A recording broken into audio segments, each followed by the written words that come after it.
सैनिक स्कूल पछपटे जो ओलिया गदा दीर्घ दिन रु चली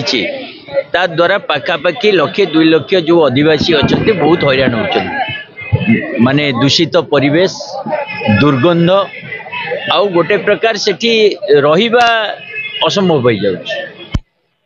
एवं ये ओलिया गदा हटेइबा पई नागरिक समाज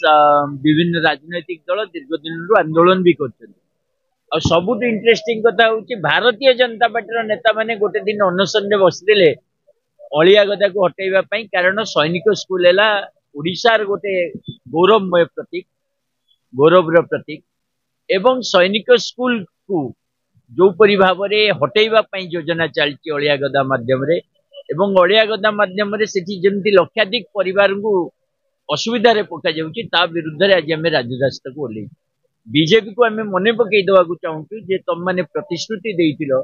तमें अनशन रे बसतिल धारणा रे बसतिल अलिया गदा हटेइबा पई पॉल्यूशन कंट्रोल बोर्ड रो परमिशन नहीं सैनिक स्कूल रो अथॉरिटी रो परमिशन माने से माने एथिरे बहुत व्यथित बारंबार अभियोग करछथि साधारण जनतार सहमति नहीं आउ सेटा भी डंपिंग यार्ड जगह नुह ता पई अलगा जगह अछि तेणु सेठु तुरंत अलिया गदा हटांतु एवं भुवनेश्वरवासी को शांति रे निश्वास मारिवार सुजोग दियंतु एटा अनुरोध जदि अनुरोध